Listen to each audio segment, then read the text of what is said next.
Welcome to the first episode of Life in Bloom with Jess, where I have intimate and enlightening conversations with inspirational women in my life. I actually intended to have these conversations as a personal keepsake, but just something to look back on and to turn to if I ever needed inspiration. But then I thought if it's helping me along my way, maybe it could help you along your ways too. My first guest is a mother, sister, daughter, wife, and friend. She is 56 years old, born and raised in Stockton, California. She began her career in cosmetology at the age of 18 as a hairstylist, and over 38 years, she has become a business owner, coloring specialist, and mentor in her industry, leading her to become her own boss as an independent stylist running her own single chair salon out of our family home. She and I share the same middle name. She is my mother, Laura Renee Dutra. Hello. That's an awesome intro. Thanks for being my first guest, Mom. Well, thank you for having me be your first guest. I'm excited and nervous. Why are you nervous? I don't know. Do you not trust me? No, I trust you. Just the whole public speaking kind of stuff has never been my thing. That's you and your dad. Or is that the only thing that makes you nervous? Or because I remember when I asked you if I could do this with you, you were excited and then you were like, wait, I'm nervous. What is that feeling Just, that you have? I don't know. I think it's just like one on one, like just intimate wise, I don't have an issue with. Um, but like when it's something like like being recorded and that kind of thing, I don't know. It just like triggers like nerves, and I get tongue twisted, and I just start to like ramble.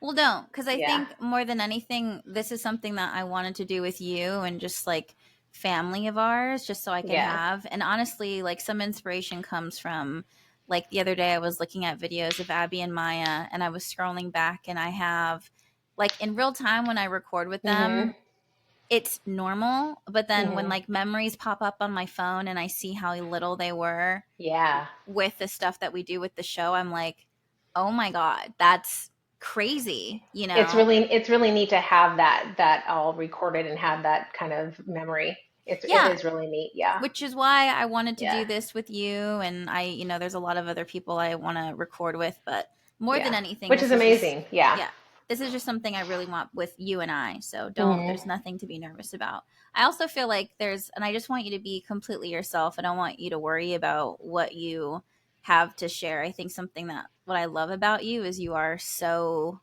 authentically and unapologetically yourself that I think that there's a lot of people who don't have someone like that in their life. Hmm. So I just want you to be comfortable. Okay. How would you describe yourself in 3 words? Oh gosh. I would say I am sometimes loyal to a fault. Um, I am a fierce mother bear protector with no apologies whatsoever. Um, and I feel like sometimes I can be, I know I am brutally, I'm honest and very, I don't sugarcoat. I could be a little bit too brutally honest sometimes. So you've been a hairstylist for like that's crazy, 38 years. Yeah, almost the majority of my life. Yeah. Is was that your first passion or is that Nope. something you fell into? I completely fell into it. How? My initial desire ever since I was a kid was to be a child therapist. That was Really? that was the thing that I was very passionate about, was being a child therapist. But Why? then Where does that stem from? just from having a, like everybody, a dysfunctional childhood, and feeling like I, was never heard, and I felt like I wanted to be that person to give kids that voice to be able to be heard in the way that I felt like I wanted to be. So I felt like being a child therapist was something that I wanted to do. And then what led you to doing hair? Um, when I started doing classes for child therapy, to go into child therapy, I realized, and I mean, you figure I was 17, 18 years old. Um, I knew that it would have been way too much, too psychologically hard for me. that to have a child come in and pour out their soul and be like, okay, your hour's up. You got to go home to your toxic family now. Yeah. I couldn't do that. I just knew that would have been, I would have needed even more intense therapy for that. I couldn't emotionally be able to disconnect myself in that manner to be able to say, okay, well, your time's up and you got to go back to this environment. I'm like, I mean, I'm always the one that wants to save everybody. Like, you've both you and your sister have had friends come and stay at my house, stay here, when they were having problems. And I'm like, absolutely, you know. And Dad's like, you can't save everybody. I'm like, I could be a safe haven. It's interesting though because a lot of people always say that their hairdresser is their therapist. So And yeah, it may not be in hmm like the form that you intended, but it yeah, definitely is still in the yes. same realm of A what you hundred wanted to do. percent, 100%. I mean, I've still been able to kind of have the best of both worlds because through the years, I feel like I've been able to be that sounding board for clients. And it's funny because it's a lot of the times it's not even like a lot of like my regular clients. It's like those random people that come in and for whatever reason they were put in my chair because they were going through something and I was able to utilize my experiences growing up and be able to kind of give them some sense of direction or at least to let them know that they're not alone and I completely understand. And so it's been really interesting looking back through the years, like how many different people that that they just share everything, like people that I've never even met before. It's like bartenders too, that they get the whole life story. Well, because it's an intimate space where it's Hmm. literally just one-on-one time, but it's also you're also like pouring into them. You're taking care of Yeah, them. Like it's a and you're relaxing thing. and you're physically, energetically connected to these people Mhm. for the duration of the time that they're sitting there in your chair. That's so true. Yeah. When you're having a bad day or if you're in a bad mental space, how do you lift yourself up? Like is there like a ritual that you do or how do you handle those days? Um, One of the things I learned through the years was to make a list of, like, you can do it as simple as 5 different things. List 5 different things that make you happy, but not just think about something happy, but it also gives you that internal feeling of joy. And so, and it's just, and I slip sometimes because like sometimes I will let my guard down and like all of a sudden I could just feel like this overwhelming, intense feeling. And like, especially if someone is having a bad day and then like all of a sudden I kind of like take on that energy, it's being able to kind of shift them. And I would call them shifters. And so I would kind of focus on those things to where I would go down the list to whichever one would kind of re-engage that sense of joy in my body and in my mind. So that helped a lot. Hmm. Who is one of the most influential women in your life and Oh, why? I would say you. Me? Are you just saying that because we're doing this? No. Um, That is like an answer I did not expect coming from you. What do you mean? um, you've always been that inspiration ever since you were little.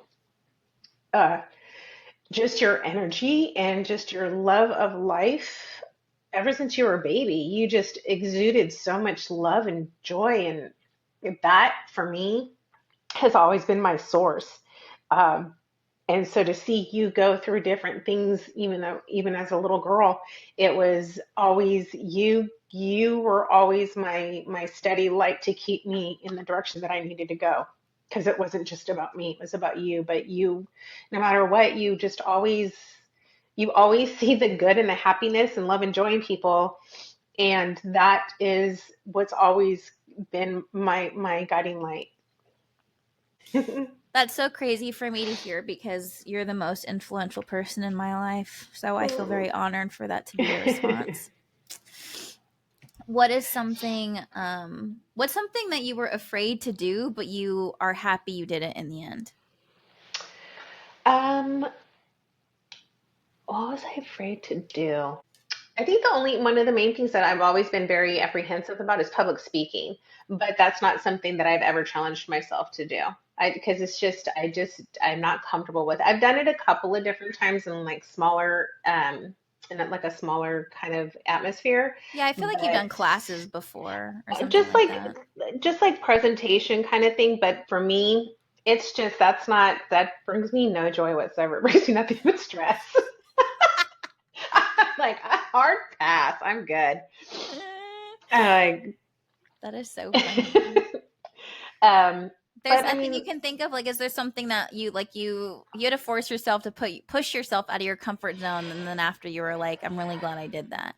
I think the one time that I think when I first moved out on my own, when it was you and I when you were super little, um, that was scary for me, but it was the most liberating thing that I've ever done because I proved to myself that no matter what, I can do this on my own. I got my own place. We had our own, I was able to make it our little home, and to be able to do that was terrifying. It was so scary. And I remember calling your uncle Chuchi, and there's this is why I don't watch the news. There was something on the news where they had just released some sort of inmate that was released to out in the open, and I'm like, oh my God, what am I gonna do? I went and got locks for all the windows. I got a cordless phone so that way I could take it in any room.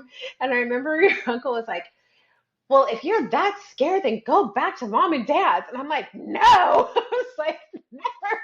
They will not see me fall. I was like, but he was just like, as a matter of fact, he's like, well, if you're that scared, then go back home. And I'm like, no. I'm like, I'm going out, I'm getting locks, and I got like these little screw locks to put on all the windows. I never opened the damn windows. I was just like, but that was one of the biggest things that I think that it was a challenge for me to be like, go out, find some place on my own and be able to do it. And it was just like, I was terrified, but it was like, I always tell people, if you can go and move out on your own at least once, no matter what, that is the most liberating feeling ever. Do you remember how old you were? I was in my early 20s because you were in preschool. You weren't even in kindergarten yet. You were in preschool. Yeah. Is that when you and I lived in Quell Lakes? Yeah. Yeah. When Boston Market was still But there? still, oh yeah. Miss In, Boston blo- Market. in Blockbusters to go get all our little movies. And Taco Bell was right there too. My two favorite things. I did like Boston Market though. That was good. I When liked it it. was good, now it's nasty. Yeah. But I think that's the only thing that I think I was afraid of, I was scared because I've always felt like the only thing that I don't ever feel like I was like scared to do anything. So I figure, well, like at least I could try. And if I don't try it, if it doesn't work, then I figure it out a different way, or just that just wasn't meant for me to do. Yeah. But all you could do is at least try. Yeah. And that never like deterred you from like even seeing No. the possibility of it. No, and it's funny because like growing up, like when I would want to try and do something, it's funny. I think just because of the mentality thought that I had, he's like, well, I don't know. What about this? What about that? And I'm like, Literally. why are you trying to put doubt in my mind? All I could do is just try. Let me just try. And if Hmm. it doesn't work, it doesn't work. But at least I tried, and at least I know. Yeah. But that was always a really hard, and I think because I was always so adamant of trying to get past that mentality, I would want to do it even more. Yeah. He is like Yeah. that. Yeah. Yeah. What's something that you're struggling with right now and how are you dealing with it? Um, right now, I think it's just it's not a struggle, it's a transition. I think it's more like it's a transition. It's just a growing process, with you being gone so far. And then now with your sister wanting to move away and not just being in the same town, that's kind of hard for me. And it's just a work in progress. It's just processing, because it's like I'm excited and I'm happy for both of you. It's just, it's just having like it was tough when you went away to college. That was really, really hard. And I was excited and looking forward and I was happy for you. But just for me, I think because we are all so close and we all enjoy spending time with each other, it was just like not having that. And then the house being so quiet, I really enjoyed like I'm at the happiest and the fullest and most complete when we're all home. And that's just been a transition for me. What does that feel like having your kids officially out of the house? It's sad. um, it's sad. It's just I don't know. It's hard, but I'm just curious on like mhm. that feeling of I like the way I've always thought about parenthood is like so once you have a baby, then you don't know. It's like you have no idea how long they're going to be in the house, you know? Yeah, yeah, And then that's just all your life is, yeah, which is of course I assume happy times, but also very difficult times. And now that you're going to have the space to not necessarily need to I know I've been out of the house since I was 18 and yeah. Butter just moved. So it's I think it's different too because October, yeah, Butter just moved out a couple of months ago. So really yeah. she's been in the house too with you for 21, 22, 22 Mhm. years. And so Yeah. it's kind of like now that she's not only out of the house and moving away, are there are there positive things you feel from that too? Oh, absolutely. I mean, because I'm excited. I'm excited for her. I think it'll be great fresh start for her. Um, and that's awesome. And for her to be excited to want to go and do it because it's like I don't want her to like always, have in the back of her mind like, oh, I wonder if, it's like I'm like, go ahead, try it, If not, you can always come back. It's not a big deal. Um, But more so positive things for you of not having to um, take care of or be responsible for.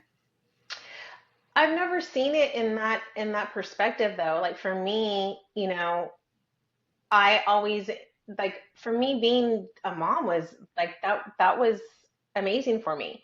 I never had hobbies. I had my work because I also loved my work as well. Yeah. So for me, it's like I had the best of both, and because of the fact that, you and your sister were just, I mean, I absolutely thoroughly, yeah, of course, there's always like the situations like teenage years, college, all of that. It's like, yeah, but it's just like a process and growth in life. But to still be able to have the relationship that the three of us have, that to me, it's like it's everything that I was meant to do. So to not have that, it's a transition. It's like I'm happy, but it's still like a part of me I'm losing. It's like a And mourning so period. 100%, 100% it is. And like, like when you went away, when you were getting ready to go to college, I was super excited. Dad was completely adamantly against you leaving. And I was like, no, this is an amazing opportunity for her. She needs to at least try it. If not, then she can come back home, but at least she can try. And, I totally went against what Dad wanted. And I was like, no, she's gonna go.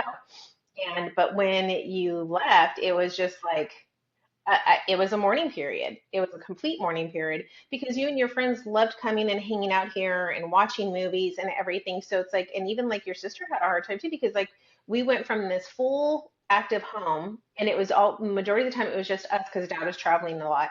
So it was like from that to silence, that was a huge transition. And there it is a mourning period. So I always like my heart always melts for people when their kids are going to college and they're not like I'm like, oh, I feel you. My heart breaks for you. I get it.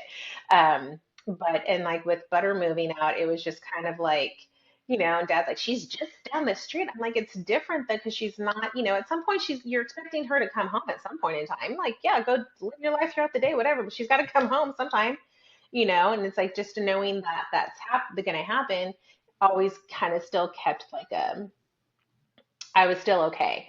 But then like with her being gone, it's just like, oh, because we all truly enjoy spending quality time with each other. We enjoy each other's company. So it's like Yeah. that's it's like it is definitely a form of mourning, but it's just kind of working through the process. Hmm. I think that's why I started doing a lot of home projects because it's stuff that I enjoy doing, Mm. which definitely helped. So I took a hiatus last year because of the wedding and stuff, but I got to get back into that when the weather starts getting nicer because that definitely helps me with the process. Yeah, one Yeah. fully renovated bathroom later. Yeah. That's super dope. That looks like it's professionally done. So that's what I started doing to kind of help me with it, go work through the process and stuff. Is so What's one of the biggest obstacles that you've had to overcome? like in what aspect? And whatever that means to you. But like what's the biggest obstacle, or what's one of the biggest obstacles that you've had to overcome, and how did you do that? I think for me, I don't think it's just like it's not just like one obstacle. I think it's kind of like general is creating boundaries. Um, has definitely that's something I had to learn at a young age, You mean with and family? yeah. Oh, Hmm. but no, I think having to start it with family, but it also helped me in regards to relationships with everybody in my life. Hmm. Um, I've kept my circle extremely, extremely small. Um, I've never been one to have like, oh, my best friend, my girlfriend, this and that, like from school or anything like that. I don't have that. I've always kept it very simple and very kind of at arm's length, um, just to avoid like the chaos and the toxicity with like how girls are with each other and that kind of stuff. So Is that a result of because of what someone did to you? no, I think it's just because of the fact that, I mean, I was raised around, for me, I just justified it as because I was raised around boys my entire life. I've always been more of a tomboyish kind of a person. I've never been like the giddy, over the top girly girl. I've never been a girly girl. And Hmm. so because I grew up around boys, I didn't have that luxury of, being I I feel had like to you tough you I yeah, had to you toughen up. It was like a yeah. suck it up, get over it kind of mentality. That's I think it was more like you had to be in survival mode, yeah. not only Yeah. with who you were surrounded by, but also being the oldest and the responsibilities you had. 100%. So I didn't have time to sit there and be poor me little girl kind of thing. And I was Hmm. never a frilly kind of girl, even when I was super, super little. Which is why I think Nana like loved it because you were more like the frilly little girl that she always wanted that I never was. I didn't like the foo-foo dresses or anything like that. Yeah. Um, so for me, I've always kept people at a distance. I do have like, a couple of friends that we don't keep in contact, day in and day out. I've never been that kind of a person.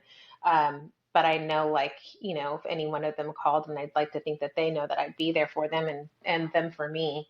Like Audra, I can call her and send her a message, and she's like, "Oh my God, how are you?" And we'll connect that way. And but we don't see and talk to each other like we used to. Hmm. Um, but I think for me, just learning how to create boundaries and not allow and excuse toxic and behavior, that's been something that I've had to work through and create as I've gotten older and still be, it's not in a negative or mean or hateful way or angry way. It's just like, hey, I just got to keep the space for my own internal peace and mind. How do you how do you tell the difference between giving something or someone a second chance Hmm. or removing yourself to, like you mentioned, Oh, protecting your peace? Like how do you, I've, because I mean both things can be true, where it's hmm like I feel like people do deserve a second chance, and this can 100%. not only be applied to like people or a hmm relationship, it can be applied to like your career or like a hmm job that you have. Like how do And you I've tell and the I've done difference? that. No, Hmm. and I've done that. I mean, I'm not one to just be like, okay, that's it, you pissed me off, you're done.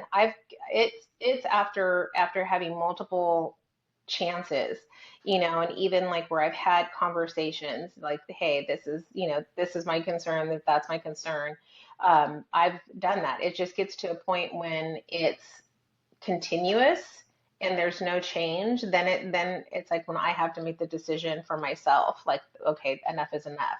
And then once you become a mom, then it's not just about myself. It was about, my children. So it's like, okay, I'm not going to, you know, let them think. And I feel like for me, I did a disservice, um, especially when it comes to family, which is why I would like you, especially when you and your sister had certain friends I could see right away. I'm like, hey, you got to watch out for that one. And both you and your sister kind of like in the same way are like, giving people multiple chances. And then it gets to a point where it's like, no, now it's become too much because people tend to mistake kindness for weakness, and then it becomes like a pattern.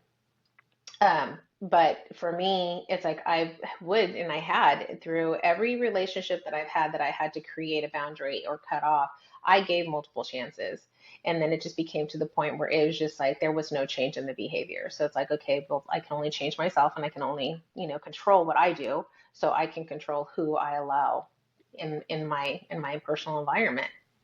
In those relationships, was there ever a point where you felt within yourself like, okay, this is it, I'm ready, I need to remove myself from the situation? Hmm. Or is it more so like, I don't want to remove myself from a situation, I'm going against everything that I'm feeling because all I want to do is still have this connection, but this is just something that I have to do? Hmm. Yeah, I've had to do that. I had to do that with your dad. It wasn't that I didn't want to, it's like I needed to. And Mm. it So was that's like one something that you had to force yourself to I had do. to force myself to do. Yeah, 100%. Because it wasn't just about me, it was also about you. And so it was like I had to put my own desires and my own wants to aside because it wasn't just about me. Does becoming a mom change something in you, like almost like a tolerance? Like does it do something within you? For me, yes. It's not necessarily for every mom. For me, yes. Uh, it was, and I know this is hard, like some people don't believe it and some people do. For me, it's always my kids first. I remember years ago, and I remember years ago there was a segment on Oprah where this one mom was like, "My husband comes first above all," and the audience, but the way she said it was very I aggressive. remember this too. I Hmm. saw that with you in real time. Yeah, she was very aggressive about it, and so it was it just put a sour taste in everyone's mouth because I understood what she said, but the way that she went about it, she was being really crappy about it. And it's like she's like, because at the end, my kids are going to grow and they're going to leave, and it's just going to be me and my husband. And it's like, okay, yeah, that's true, but still, it's like when your children are little, you still have to put them above, before anything else because it's like you're their sounding board. You're leading by example, kind of a thing. And so, but for me, it's just, with you guys, my mentality changed because it wasn't just about me. And so, like work wise, as much as I loved my career and what I did, it was I'm working so I can provide for my children. And so that was my whole purpose. Did you And ever feel like that before, or like did something almost wasn't almost like a switch that turned on once you like gave birth for the first time? for me, it was like a switch. I worked and I loved what I did and I loved making money. And of course, I always like, I had to basically hustle since I was 17 years old. I've been working since I was younger because, thought they had the bicycle shop and I worked for him. I worked for a little pet store down the walkway. Before when I was going through cosmetology school, I was working 3 jobs and going to school. So I've always had to work and I've always, had to grind for survival kind of a thing. And so once I had you guys, for me, then it wasn't just about me. It was about what I wanted to do for you guys. And so then that's the whole like mentality changed for that. Now my purpose was different. It wasn't just about me. Did you always want to have kids, or is that something that happened when you met someone that you wanted to have kids with? I was very adamant growing up. I did not want to have kids because I was the Yeah. oldest. I was the Yeah. oldest, and I was the caretaker, and I was always the family babysitter. And I was like, I never want kids. And so, but when your dad and I started dating and stuff, and we decided we wanted to try and get pregnant, and that's when we got pregnant with you Mhm. because we were at the hospital with Audra when she had a Kayla. And so it was just like, oh my gosh, such a beautiful moment. We should have a baby. And so it was like the So one time it was baby it's fever baby that fever. convinced you? Yeah, yeah. Oh my god. And so it was like, we're gonna try. And it was like, okay. And then the one time So that wait, we both focused, when you got pregnant, were you like, "Oh fuck, I am pregnant"? no, no, because it was like, okay, it was strategic. We're gonna try. This is the time we're trying. And this is the reason why we're trying right now is to get pregnant. And the one time, Were you in baby fever the entire pregnancy? Like, were you just I think I'm just so no, like, how does yeah, like, I'm just like, how does that even happen? I mean, it's like, because it's not, was it Audra the first time that, I think Audra was the first time that I was actually in the Wait, when you delivery say room. no, or was that at one point during the pregnancy were you like, what the fuck did we do? Of course, afterwards you get scared. You're like, oh shit, this is really happening. That's surprising from you, but I Hmm. totally see dad doing something like that. Like, oh Yeah. my God, look at this baby. Baby. We should have a baby. Like, I see that from him, but that is a surprise to me that you also got caught up in that as well. Well, because I was in the delivery with her the whole time, Yeah. so it was just, and it's funny because like she was screaming the whole time, but it was just, going through the entire pregnancy with her and then going through the delivery with her. It was like you just see the beauty and the miracle of it all. And it was just like, you know what? I could do this. And it was like we both were like, let's try and have a baby. And of course, the one time that we both like decided that this is the time, and a couple months, I think it was like what, 6 or 8 weeks later, uh, we took a test and I was pregnant.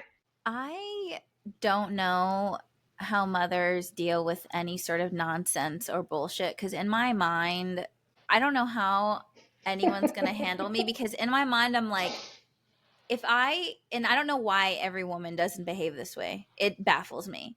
But Yeah. like, if you've pushed a baby outside of your body Mhm. in some way, if you've had a living thing living off of you for Mhm. 9 months, how do you put up with anyone or Yeah. anything? Like, Anything. Yeah. in my mind, I think I literally would just be like, get the fuck out of my face. Yeah. With anything. I Yeah. just think it's like so crazy to me that like women aren't Mhm. behaving that way every day.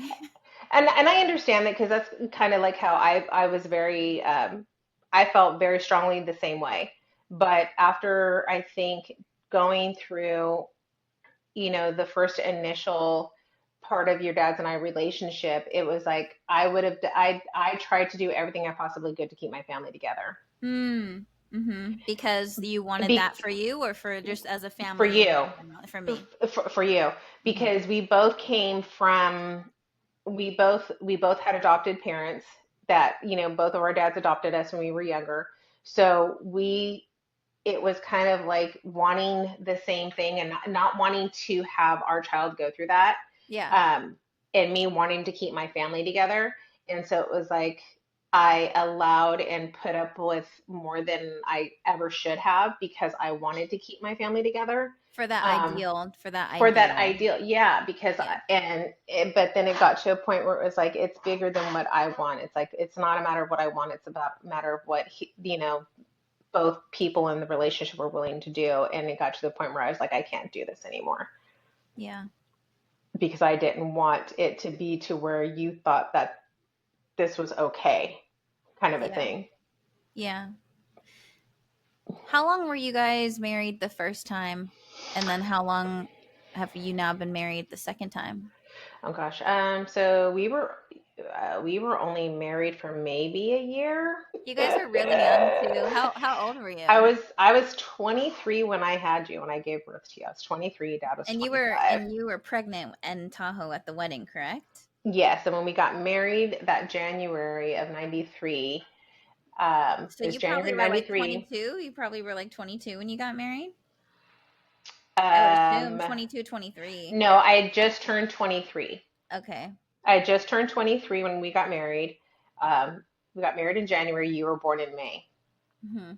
So we were in this under the same roof for probably I think until a little bit after you maybe a year and a half.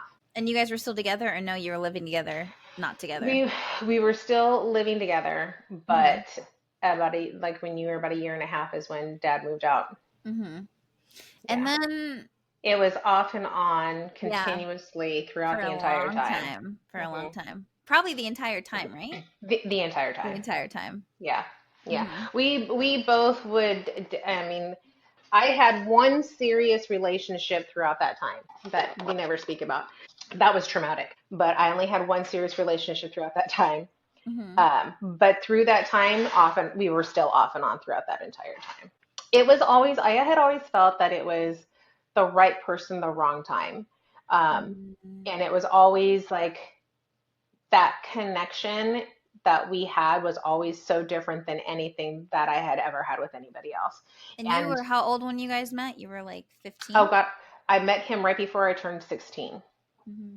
It was off and on. It's not like we were ever like we weren't like together, but it wasn't like we were never not together. Was it a feeling that you had, like you knew that you would always end up back together at some point? It was just a matter of when? No, no. I think the last time I had to emotionally cut myself off.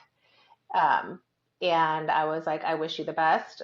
I will always love you. I will never, and that was one of the things too. It's like, I don't know why guys do this, but they're like, it's always hard, especially when you have a child with somebody else. They always want to do a comparison. And I was like, I will never love anybody the way that I loved him, plain and simple. Mm. I love you. I care for you and I love you, but I will never be in love with anybody the way that I was with him. And so I was always open and honest about that. And I'm like, well, don't ask questions you don't want the answers to. And I'm not going to lie. This person's forever going to be a part of my life no matter what for the rest of Yeah. my life. We have a Yeah. child together. This is what it is. And so that's a lot of, that was definitely the one serious relationship I had. That was definitely something that he could not handle and was very toxic and very abusive about the situation.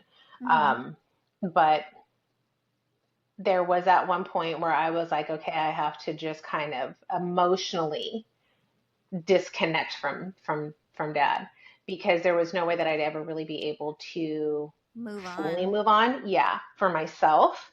And so there was a point where I did emotionally cut myself off. And I was like, okay, this is it. I'm done. I can't do this anymore. Good luck. I wish you the best. And right now, my main focus is just the well being of my child and who's around my child. So, what makes you feel like you can let someone like that back in your life? That was tough. That was really hard because it was, I couldn't trust and I couldn't or I wasn't going to allow myself to let that guard down. And so there was probably like a good year and a half that dad had to like really prove himself.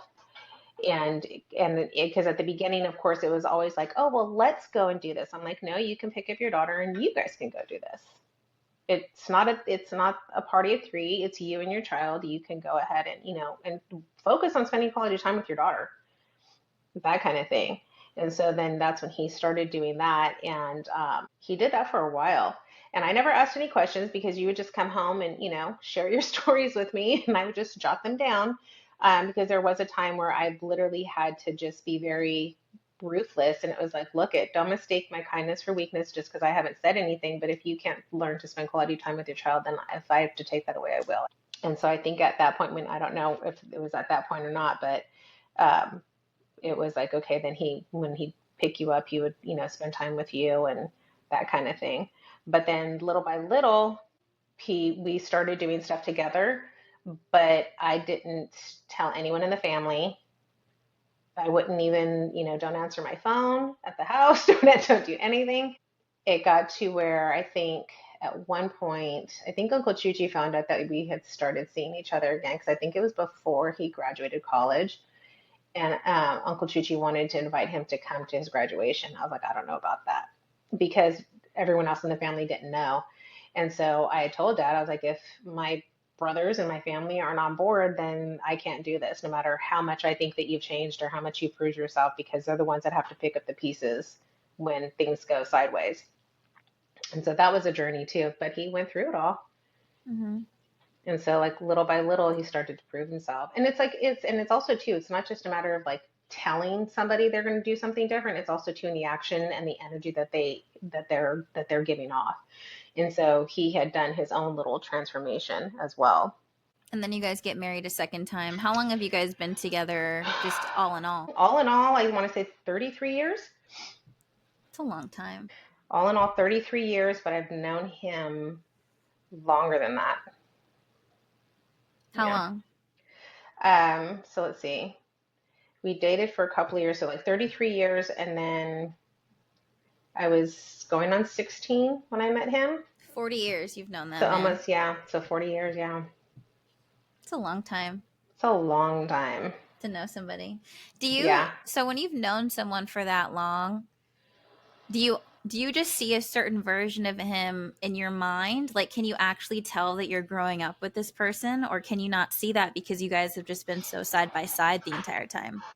No, I see the difference because it's funny because like people that know dad now or that have known him like probably like what the last like 20 some years, he's not even close to being the same person that he was when he was younger. He's a totally different person. So when anybody ever hears like any of the stories from when we were younger, they're like, You I you mean it couldn't. you mean in a better way?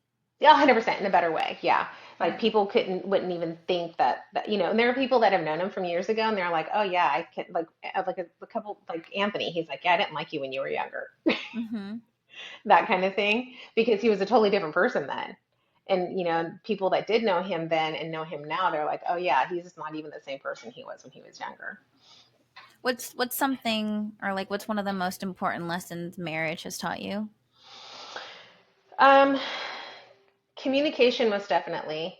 Um, Being able to communicate and do it in a very healthy way. I mean, both dad and I had to learn how to work through breaking bad communication cycles from when we were kids.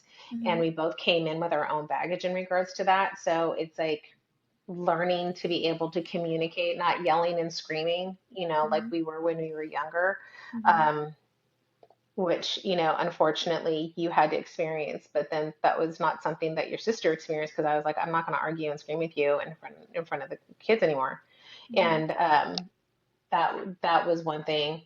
Um, and for me on my end, it's being more vulnerable and being able to communicate because I am one that's like, I'll just suck it up and move through it. But then every time I do that, there's like a piece of me that kind of shuts down. And so then I just like start to emotionally kind of shut down little by little the more and more I do that. Um, but yeah, like being like sometimes like being overly open and communicative, I always saw that more of like I can't seem like I'm weak or too vulnerable because that was like a I felt that was me being weak.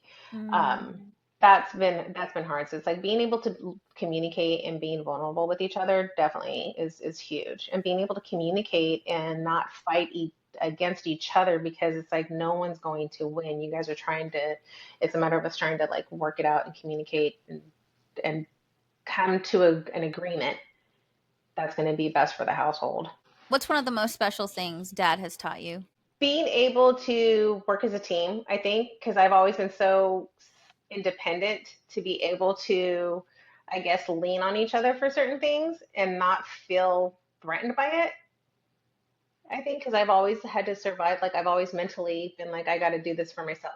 I'm just focusing on surviving, and Like I, it's okay, like someone it's can be it's there for you. yeah, like I can sit there and be like, hey, I need help. I can't do this on my own, kind of Mm. thing. That's definitely something that dad's taught me to be able to try and do a little bit more. It's still hard. To this day? Yeah, yeah, because I've always been so, I mean, literally so independent and like basically self-sufficient, and busting my ass. And so like I want to say like recently when I started working from home and not working in the salon and not having to like hustle so much, that's a huge transition for me to not feel like I have to keep grinding. Because it's so ingrained in you. I've been doing it my entire life. Yeah. That's been a huge adjustment for me. If someone asks for marriage advice, what would you tell them? Communication, most definitely. And my big thing now for me is I want to say probably like the last like what 6 years or so. Um, Nothing is that serious to get extremely worked up over. To Uh, like not be on the same team about. mhm. Because every day is not guaranteed, and you don't want the last thing that you say to somebody to be something out of anger over something so small and so non-important. That's a huge thing for me now. Like, there's no reason to get so angry and irate and so aggressively angry towards somebody over something in the grand scheme of things is nothing. What's one of your favorite memories from your wedding day? Oh, from either wedding? Either one, yeah. Oh, What's your okay. favorite moment? I think my favorite moment was having watching you two girls walking down. I really liked having the second one with you and your sister in it. That's like the best. There's a photo that the photographer caught where the two of you guys are walking down the aisle, and I happened to be looking out and watching you. And I remember that moment, seeing the two of you, and just like how happy you guys were. I remember that. Yeah. What's something you wish someone told you before you got married? Make sure you're doing it for the right reasons. When you say that, do you mean like kind of going back to what you mentioned about when you were kind of trying to make our family work so bad for me because you didn't want me to experience what you and dad went Hmm. through? Like that would be for the wrong reason, right? Yeah, and because I knew in my gut that it wasn't the right time. Mm. Because and it's like just because I wanted it so much, I knew it wasn't the right time. It just wasn't something that we were ready for. How has motherhood changed you for the better and for the worse? Ah. No, I don't think anything for the worse, for the better. I think it's hard for people to understand that there's a whole different level of love. It's indescribable. It's like to be in love and to meet the person that you're meant to be with, that's huge. And to think, it's hard to think that you could have a love anything bigger than that. That's what it is. And that's for me, that's always been like the best thing. Like my world is are you and your sister. I'm so curious about that feeling. Yeah. It's like imagine like the love that you feel for Gerald. Goes out the door, and then I don't care about him anymore. No. Never. Like the love for your child. It's like you can't imagine that you could love something so much. It's indescribable. And I think that's what makes it hard too when you see other people that are having kids that shouldn't have kids. You're like, how could you not? How could you not love this little being that you created? It's just it's indescribable. You mean like put them first? Yeah. What's one of the most difficult things about motherhood? Watching your babies leave. Yeah. Yeah. Watching your babies leave. That's the only, I think for me, that's the only Oh, and also seeing them, like to have to sit and see your kids go through a situation that you'd never wanted them to experience, that's gut wrenching. Mm. That, because it's like, That you can't you know, fix. that you can't fix. And it's like, it's your own journey. And, and your sister and I have had this conversation. She's like, mom, she's like, at that age, I thought I knew everything. And, she's like, there's nothing that you could have said that would have changed it. It was something I had to go through on my own. I go, I get that. And I go, but as a mom, seeing what's happening and knowing what's going to happen, especially knowing what's going to happen, it's like, I see the writing on the wall. This is not okay. And knowing that no matter what I say or do, it's not going to change anything. And to know, like, to know what that felt like and to know that your child's going through that, it's devastating. What's something you've learned about handling conflict with your children, and is it different for each kid? Yes, it is 100% different for each kid. Disciplining like you and disciplining your sister were completely night and day because you guys were two totally different personalities. Um, and not just that too, they were totally two different stages for me as a mom, and that was huge too. Um, because I was in survival mode, fear mode, just trying to keep my head afloat and wanting to make sure that, you turned out okay. I was completely over the top. And a lot of it was fear based, scared. I was terrified. And then, like with your sister, she didn't give a shit about anything. She's like, I'm going to do this anyway, even when she was a toddler, and it's like, it's different. It's hard to navigate that and trying to figure it out. And then even too, like her teenage years, it did change a lot from when she started high school to like the last year of high school because of the fact that my whole mentality changed and my perspective on everything changed. So it's just like, I can't scream and yell at her because that's not going to do anything. And I didn't want to engage in that manner either. I'm like, I can't engage like this. It's unhealthy for everybody. And I just physically I couldn't do it. And I was like, this is not going to be, we're not going to operate like this anymore. So it's been a lot of transitions. There is no right or wrong answer because everyone's different. I know like my brothers and I, all three of us were raised completely different because there were three different dynamics. My mom was young. She had three kids under the age of 30. But she was not even 30 and she had three kids. It was a shit show, And then, of course, my childhood was different than my middle brother's. And then my youngest brother, his childhood was different than both us other two. That's me having 3 kids right now. Yeah. That's crazy. Three kids under the age of 12 and you're 30. I was 12 Oh my when God. Felipe was born. Yeah. Hmm. So it was dysfunction at its best. It was awesome. But it's understanding that and being able to look back and be like, okay, that explains why it was such a shit show.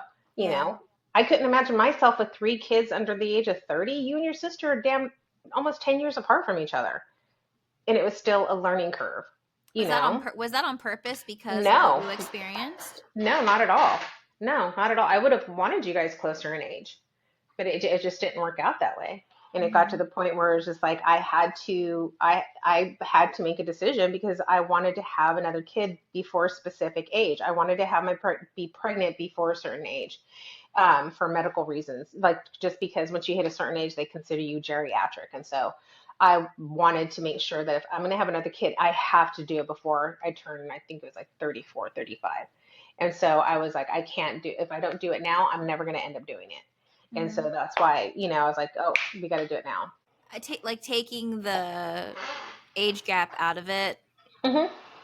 Did you enjoy your pregnancy more with Butter when you were older versus you being younger? It was definitely a different experience because when I was younger, I was 22. Dad and our relationship was all over the place. Um, it was a lot more stressful relationship wise.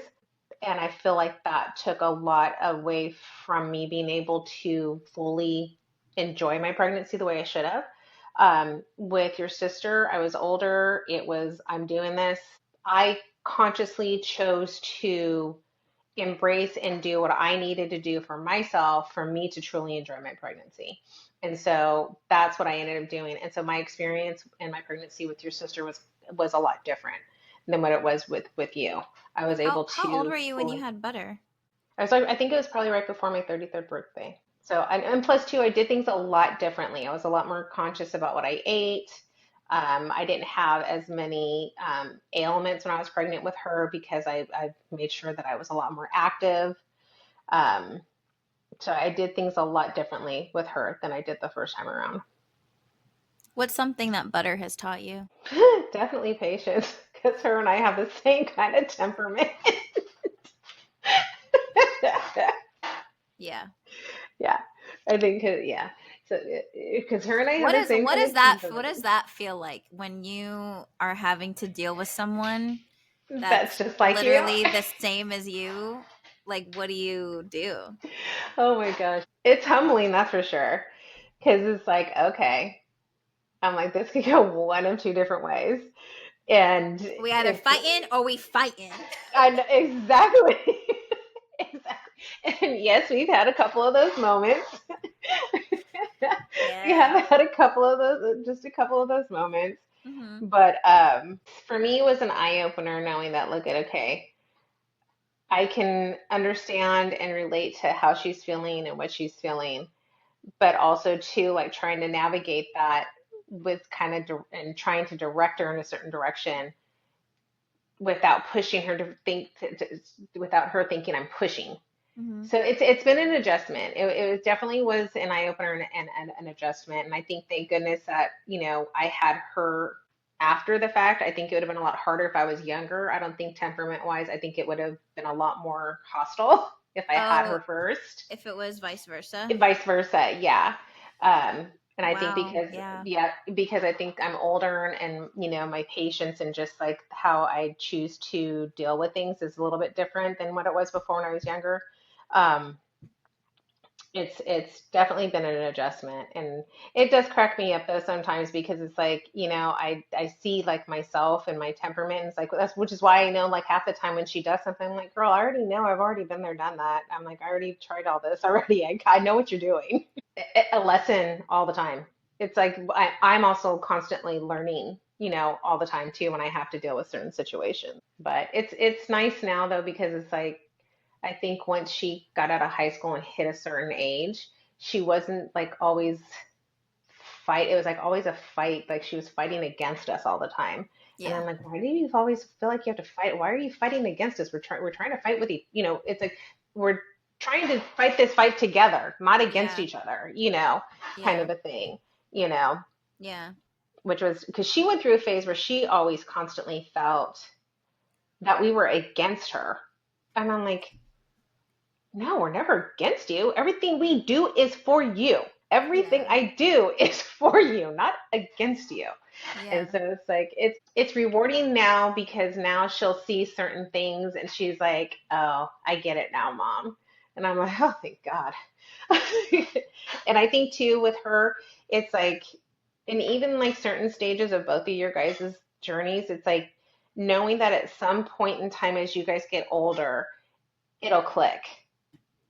And then certain things or certain thing the way that I did certain things or why I did certain things will finally be like, oh, now I get it. This is why mom did this, or this is, kind of the reason for this. And so that in itself, like especially like, it's funny because like with Butter, it's like she's done that quite a bit. And it's like that in itself is it's rewarding and it gives me a sense of peace knowing, okay, now she gets it kind of a thing. Hmm. And so that's helpful because it kind of makes like that whole like little tense period kind of worth the outcome of how it ends up coming out. What advice would you give your 15-year-old self? I guess just keep doing what you're doing. I've always been one to kind of always question things and see things and never stop standing up for yourself and it's 15 was tough. Um, but I don't think I would change anything of who I was at that time. I think it helped me be able to survive a lot. It's like always continue to do who you are. What's something about your life that your younger self would be really proud of? I think evolving. I feel being able to evolve out of the things that when I was little, things that I had always been able to see. Um, to be where I am. I think also too, like to be proud of the fact that, I have two amazing kids and, and we've been able to grow with each other and I think be able to still stay as connected as we are. I mean, that for me is, I feel is a huge accomplishment. What's something about yourself that you'd like to work on? I guess, I guess finding out what I want to do now, Mm, you know, yeah. Like like what I, what does that what do, mean? yeah, I don't know. I think still trying to find that. Like, what do I want to do now? You mean like going into this next transition of Chapter, now that yeah. both of your kids are out of the house now, you mean? Mm-hmm. Yeah.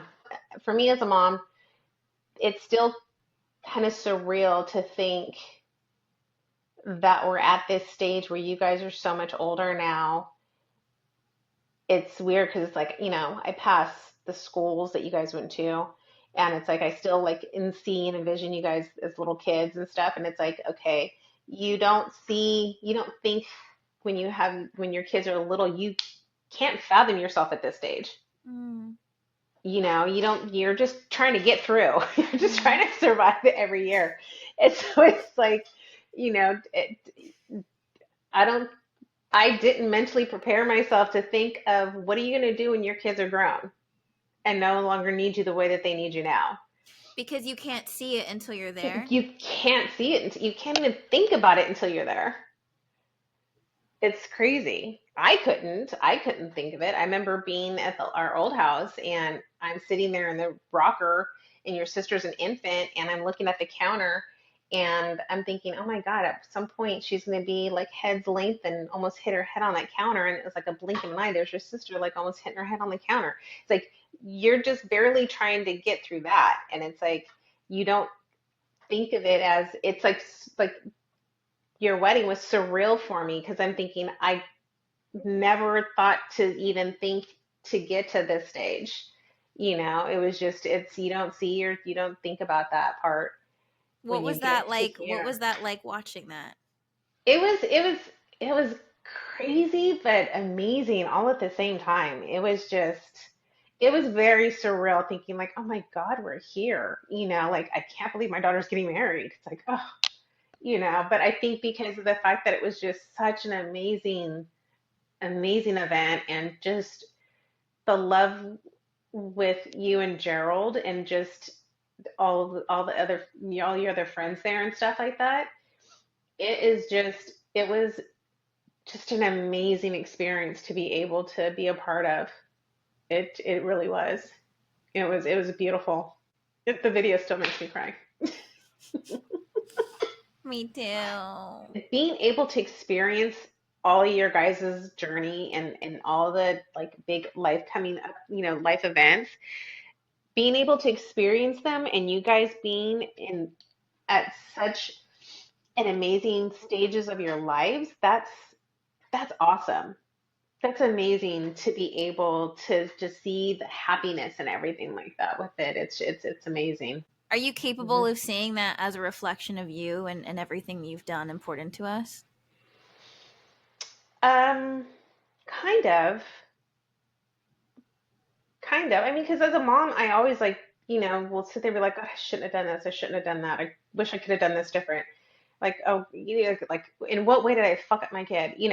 There's always those thoughts, always, and for me, it's like, making, just the thought of like, oh my God, I hope they didn't think this or that of me. And I think that's only because of my own childhood shit. But it's like, I feel like I'm blessed with all this shit that, that you guys have had to go through as kids, that you guys have been able to experience and have and enjoy the life that you guys, the way that you guys do. I'm just, for me, I'm like, okay, good. I'm glad that, I didn't screw up that bad. I think for myself. No. So that's just, I think that's kind of just like a mom thing. Hmm. I don't know. What do you love most about yourself? Um, about myself, Hmm. my family, my kids, No, what do you love most about about me. yourself? Ugh. I don't know. Really, really think about that. Okay. I don't know. Never thought about that. Maybe your resilience. Yeah, most definitely. That I survived. Hmm. Definitely the fact that I definitely feel blessed because of the fact that I'm grateful for every day. That's for sure. What are you looking forward to? It's kind of crazy, and I never thought that I'd really feel this excited. I'm looking forward to being a grandmother. Oh, hell no. I know you are not trying to do this shit with me right now. No, I'm not. I'm not. I'm excited for that next chapter. Whenever that is. Oh my God. The propaganda. No, no, no. Whenever that is, I'm excited. You're fucking wild. You're wild. Oh, I'm so, just to be a grandmother. Blink, just to be blink. it. No, no. I know. I am excited about that next phase. Yeah. I am. I am. Whenever that is, like, there's like no pressure. It's whenever, if it happens, it happens. If not, if not. But I mean, that would be awesome. I mean, What excites you? What I excites you have my about dogs that? right now. I know you do. But what I what have my excites dogs. you about that? Because it's like I always see like these little posts and stuff where they say like how grandparents don't like their grandchildren more. It's just being able to relive that phase of what we had when our own kids were little. It's being able Yeah. to kind of embrace that, I think. Because I did, I mean, when I look back at your pictures and your sister's pictures when you guys were like 2 and 3 and 4 and 5, it's just like that was just such a fun, loving age. And it's like those stages, like as a parent, you miss those as time goes by. And so, like if you have your grandchildren, it's like you almost get to relive that all over again without the stress of raising the child. It's like Yeah. being able to just fully enjoy it. Yeah. Yeah. No, I get that. Yeah, that kind of thing. What's Yeah. one of your favorite memories that you and I share together? Hmm. God, there's so many. I remember one time I took you to the circus in the Bay Area. We went to go see the Barn and Bailey or something like that. I remember that. Do you remember that? Hmm. That was fun. And then getting all your little Disney Halloween costumes. That was always fun. It was just, I mean, because you were always just such a loving, just loving, loving person. And when you were little, it was just like super, super loving. It was just always just really, it was always fun. Aww. Mm. Okay. Driving down the street and you waving at strangers. They're my friend. I'm like, no, they're not. Yeah, just talking to whoever will listen. I don't know if you remember this. It was when I had my little black Mazda and I was talking to somebody about wanting to sell it. And we're coming down off of I-5 and March Lane, and your window is down, and we stop at the stoplight, and you're like leaning forward, waving at the car next to you. You're like, "Hi, my mom wants to sell her car." I'm like, Jessica. Oh my god. Always been an influencer, trying to sell the car, trying to sell something. Oh I'm my like, oh god. my God, I'm so sorry. That's so funny. Okay, now I have just like a couple of like rapid fire like fun questions. Oh, these always make me nervous. Okay. Yeah, no, these are like super lighthearted. Okay. Okay. Okay, first one. What's your favorite karaoke song? I don't have a karaoke song. I'm not a big karaoke person. No, I know that. I don't know why I asked you that. Stupid. I'm kidding. I No. already knew that. That's on there for other people. I know you don't do karaoke. Oh, what's a movie everybody loves that you can't stand? God, there's so many. God, I don't know. It can be a movie or it can be an artist. Like who is someone like what's like something someone is everyone's like about and you're like heck no. I don't know. You guys all like Neo. He's okay. I'm not like a You huge hate fan. Neo? I don't hate him. I'm just not over the top in love with him like you guys are. That means you hate him. What's Yeah. your what's your comfort TV show? Ugh. My comfort movies. I got not TV. Okay, TV show. Mhm. I have comfort movies.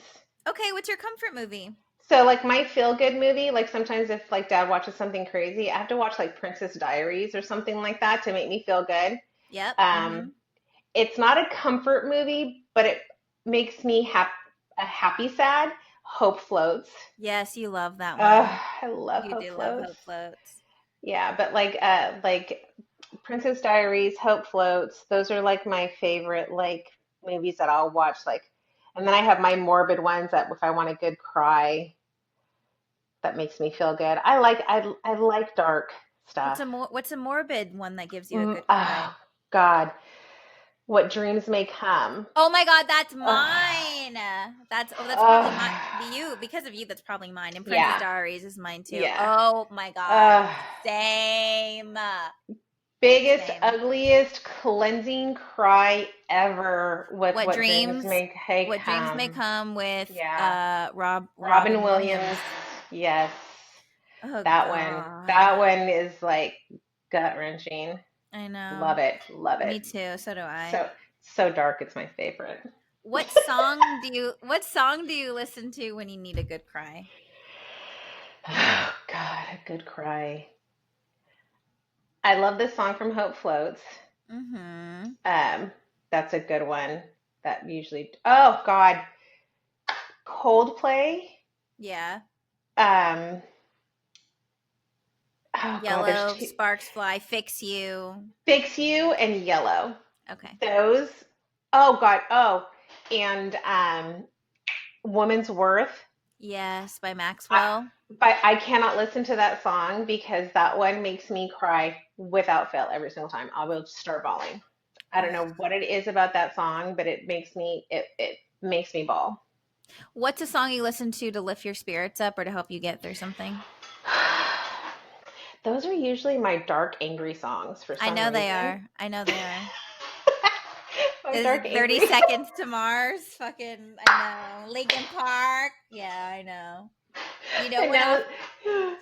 Do you know one off the top of your off the top of your head? my most recent one is like by Ekoh.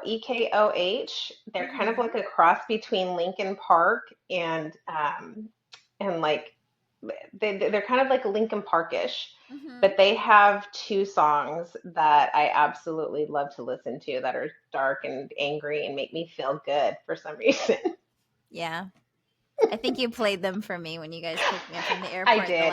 the last time. I did, and Nick was like, "I'm so scared," Yeah.